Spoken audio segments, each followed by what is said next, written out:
lá, vamos ao relato sobre a Alexandra. O padrasto de Alexandra abusava sexualmente dela desde que a menina tinha 7 anos. Para lidar com os assédios sexuais noturnos, Alexandra tentou negar o que lhe estava acontecendo, pensando em coisas boas e desejando que o abuso acabasse logo. Quando Alexandra foi para uma nova escola, uma garota começou a espalhar boatos de que ela e o padrasto faziam sexo. Alexandra ficou aterrorizada. Ela não conseguia entender como a garota havia descoberto. Quando foi chamada pelo diretor da escola, ela se sentia constrangida e amedrontada demais para revelar a verdade. Negou os boatos e assegurou ao diretor que o padrasto nunca faria algo tão reprovável. Mesmo quando teve a oportunidade para revelar o abuso, o medo das consequências de admitir a verdade pesou mais do que a oportunidade de acabar com aquele abuso. Aqui é possível falar de vários aspectos, vou focar em alguns deles.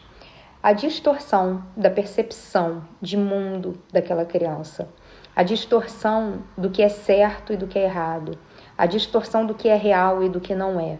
Essas são características muito comuns em crianças vítimas de abuso.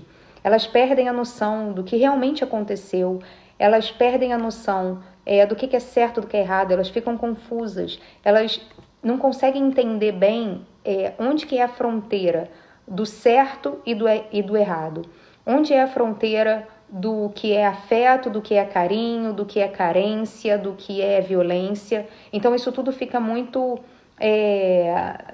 como se fosse uma neblina, a criança não consegue discernir bem uma coisa da outra. E isso pode afetar a capacidade da criança de se dissociar das próprias experiências. E isso, obviamente, afeta a integração da autoidentidade daquela criança e dos sistemas de memória.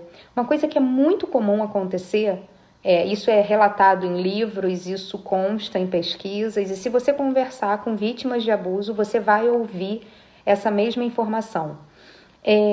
Vítimas de abuso, elas muitas vezes não têm clareza do momento da vida delas em que o abuso aconteceu. Então é muito comum a pessoa dizer assim, eu não me lembro bem se eu tinha entre 7 ou 9 anos, não me lembro bem se eu tinha 5, 6 ou 7, enfim.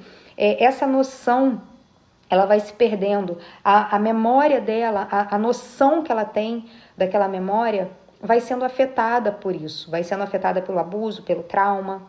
E, por conta disso, é muito comum que a vítima do abuso negue para si mesma que aquele abuso aconteceu. Isso é muito comum. Por quê? Porque a negação daquilo é a única forma de sobrevivência que aquela criança, que aquele adolescente encontra. Então, ela acaba dizendo que aquilo não aconteceu. Por mais que em algum momento ela tenha dito isso, se ela começa a ter aquele assunto trazido à tona, ela entra num movimento de negação daquilo. Por quê?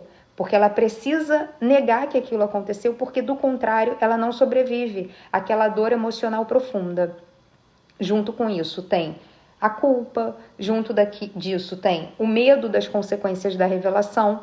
Então ela começa a entrar nesse processo de omissão, de negação.